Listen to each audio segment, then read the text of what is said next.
So I think I had high expectations and maybe have overmade some papers, y'all.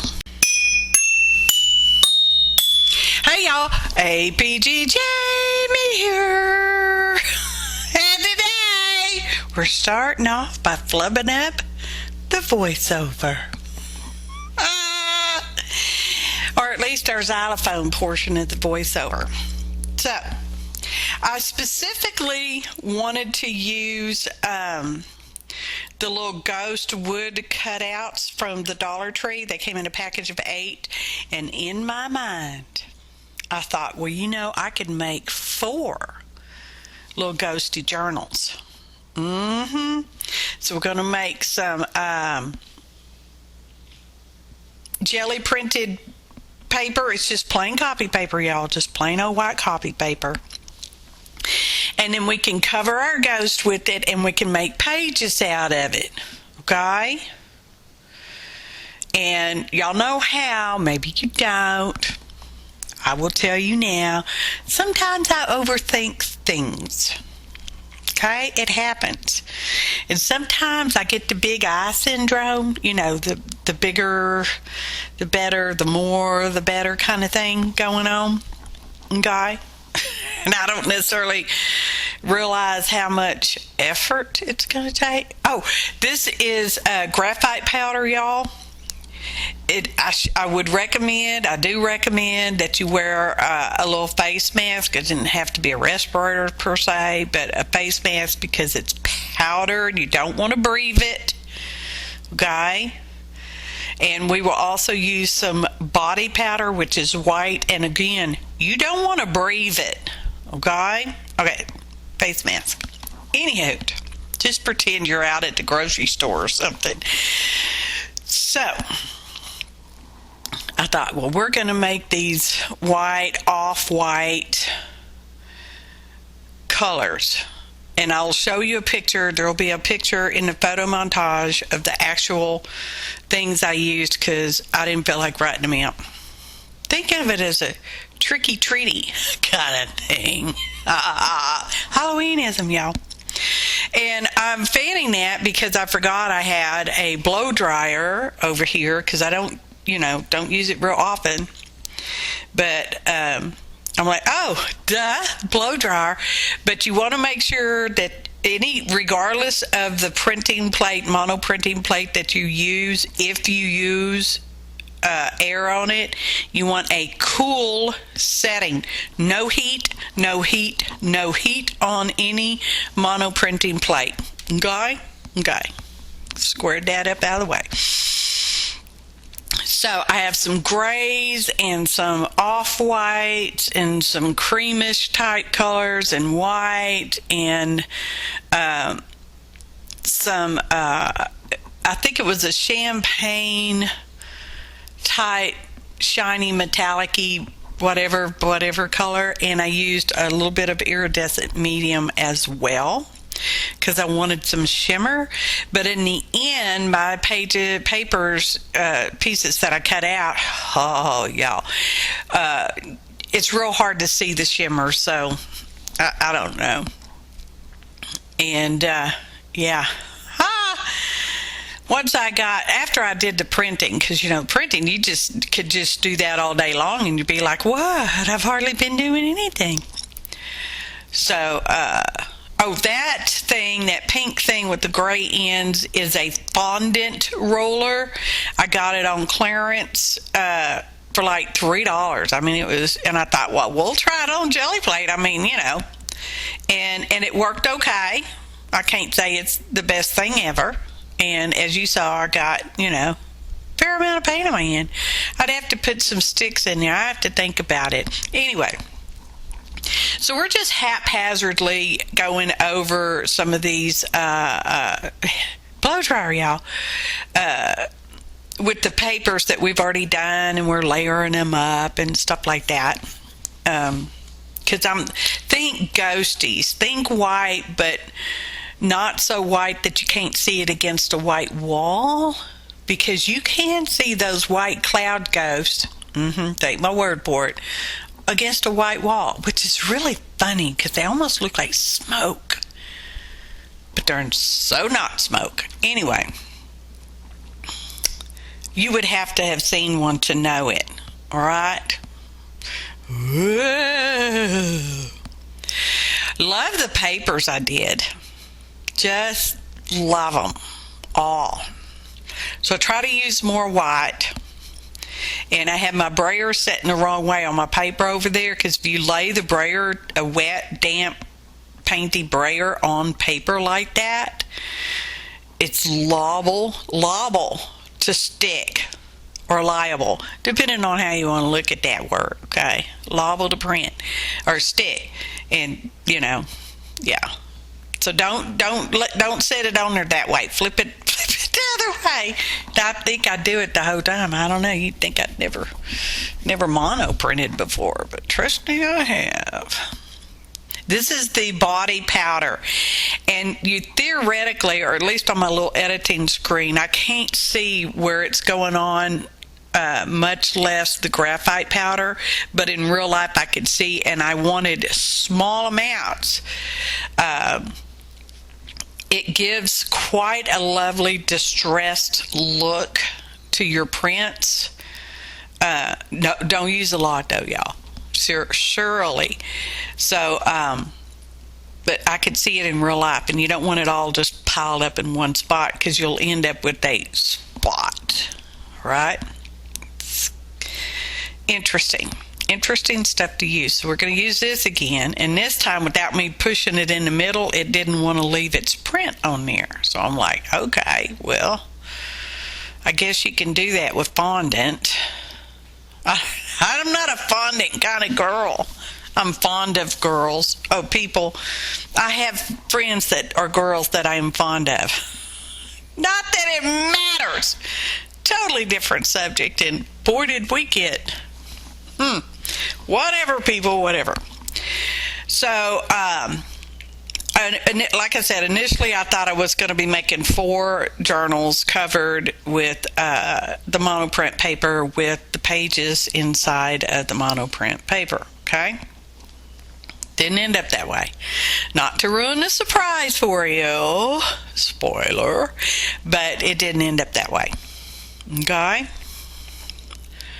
And in the end, I decided, if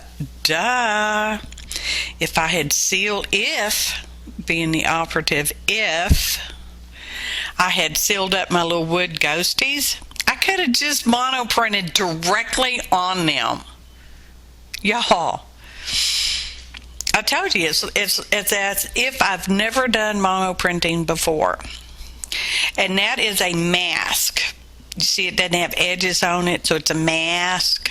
And sometimes it will look like, winter trees, but other times it just looks like, I don't know, sparkly, even lightning perhaps, mayhaps, who knows, whatevers. So sometimes I use my fingers to get the copy paper in between all the little nooks and crannies, and sometimes I use that little Chucky Baron thing to rub over it, which I will say that little Baron Chucky thing works well when you're using large stamps. The key is to not move the stamp once you start using it. So these are my ghosts, and I wanted a template because I'm gonna have to trace around it and cut them out, okay? Because they ain't no dye like a ghosty dye for this. And I didn't want to keep tracing the same one over and over and over, because then you get pencil line all around it. So I'm making a little template here. And like I said, I had a pretty high expectation. Now, one of the tricks when you outline something and you want it to fit that something, you want to cut the line off. Because every time you trace around something, that's a pencil width. You may look at that and go, well, that's not much, but it's a lot when you're matching up and lining up. So cut the pencil line off, and you still have to kind of expect to go back and trim some here and trim some there, and stuff like that, and just keep going ad nauseum. There's a lot of fussy cutting in this one, y'all. Okay?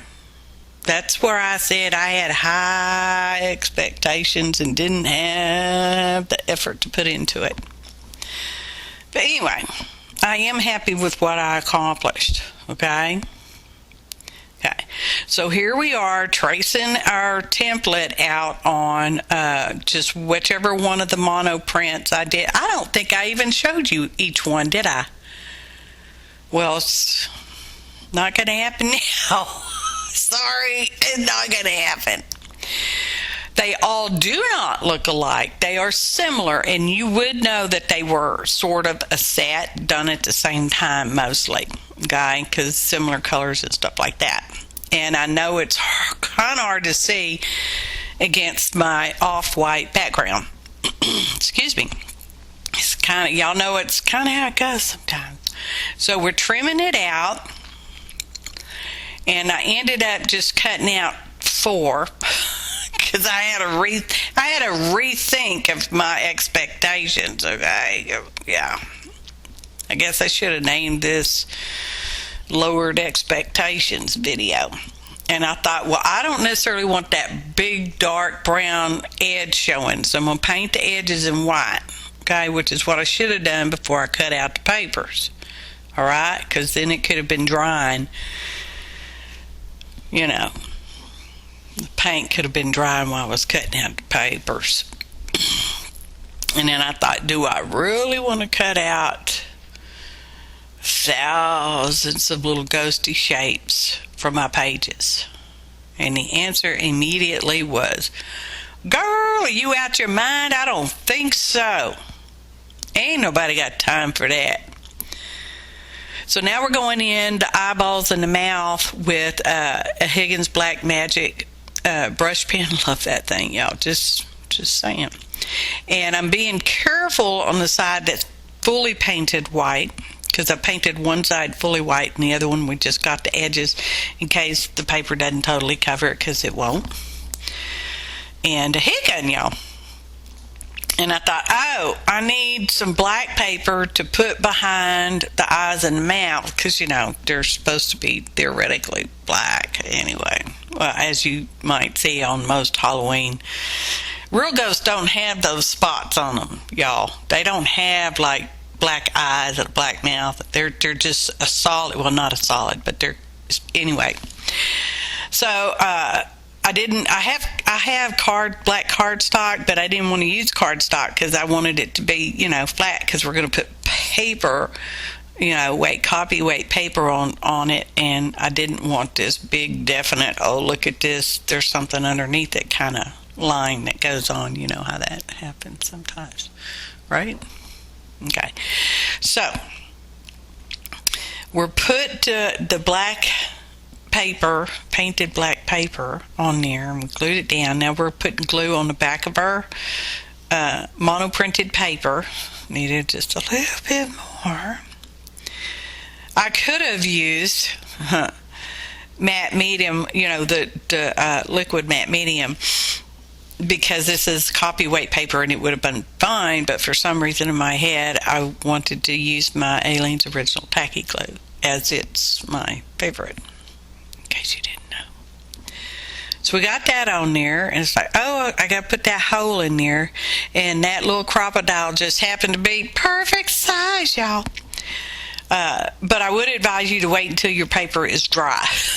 It usually works better that way. And then I'm like, oh shoot, I need the black paper for this one too. So we're going to do another one. But I don't make you watch it. And we've already glued it on there. And I thought, well, let's seal the paper up. So we're going to put some gloss varnish on there, because these are ghosties.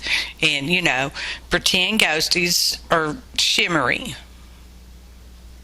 The cloud ghost that I saw that time was not shimmery. Okay. Anyway, not that it matters. Why do I keep bringing that up? Must be the time of year.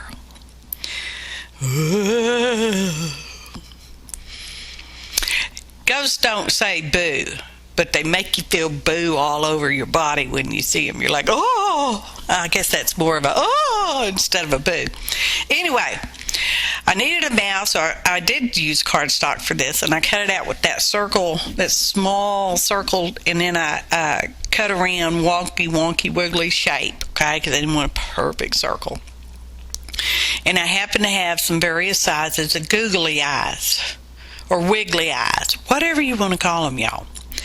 And so I picked one size and one the other size, okay, because it's like, whoa, see there again with the whoa, come here. And so we just did that on the back. Now the back's going to get some special treatment on the inside. This is the inside back cover, okay?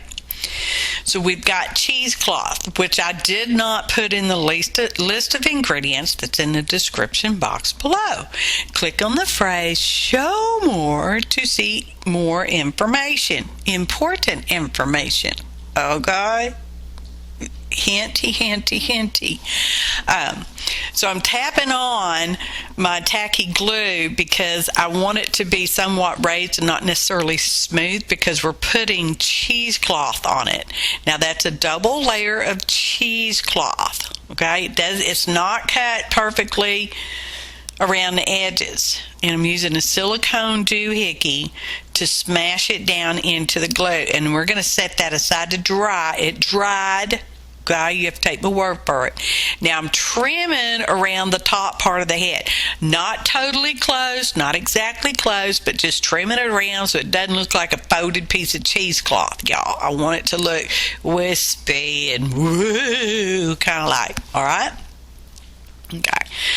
So now I have this, it's a pearlized drops ribbons from the Dollar Tree, again with the Dollar Tree, I know, and come on a spool, and I'm trimming them apart because they're flat on the back, all right, because I want to use them in this project. Okay, they weren't bought for this project, they were bought because they were like, oh, that's adorable, I need it. So anyway, we've also got some frayed white fabric, and this stuff is white, y'all. And so we're just putting a couple pieces of that on there, and then I have some eyelash trim that's in off-white and gray, and it's got a little bit of black stuff on it, okay? So I just trimmed them up to whatever size they came out as, all right?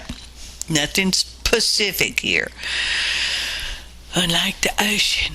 And we're just sticking it on. As y'all may have saw that I didn't mention, I ran a pretty good bead up of tacky glue around there, okay? And we're just sticking these stuff on there sort of like a fringe. In fact, you could probably get away with using some kind of fringe if you should happen to have some that made you happy if you were going to do a project like this.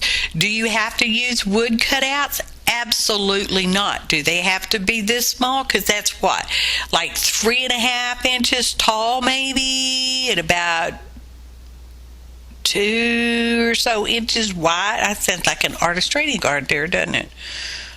Maybe I'll turn them extra. No, I already put them back in the Halloween box. Because if I collect Halloween stuff after Halloween when it goes on clearance, okay, I put it in a Halloween box, and that way I can pull it out and go, oh, let's do this project for Halloween, because it's Halloweenisms, y'all. So I printed out a poem I wrote a long time ago. I didn't pay attention. Wait, I have it right here. I usually date my poems when I write them. This one was done back in 2010. Oh, November. It was done in November of 2010. Well, there you go. Sort of a Halloweenism back then, too. So I've already typed it out. I mean, it's a very small poem, okay? And I made the ovally shape because I didn't want to cut that ghost shape out anymore, because it was just like, yeah, that's enough of that. So it's almost egg shape, but it's not egg shape, y'all. So I cut it out and, measured it out. Well, I didn't measure it. Whatever, people, whatever. I just cut it out in its shape and poking our O's in it. My little ghost is over there drying for...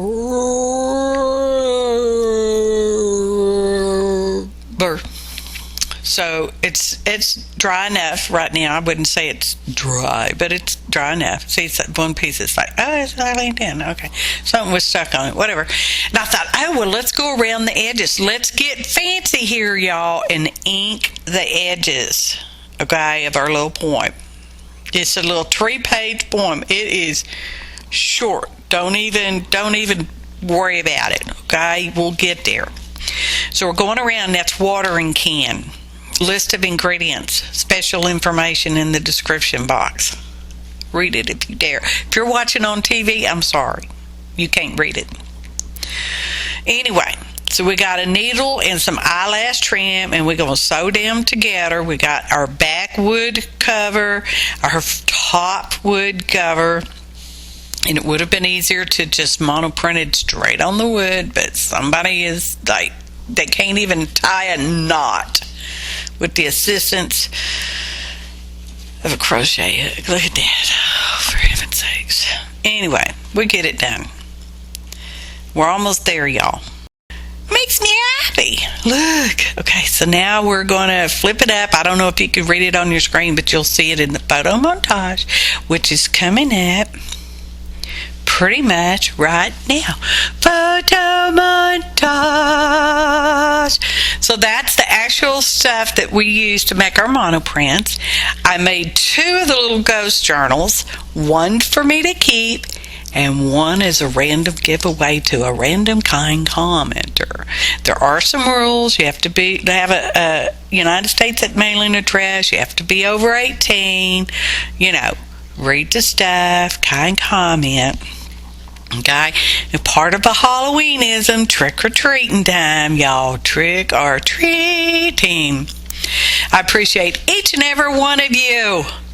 Thanks for watching, and happy arting, y'all. Ooh.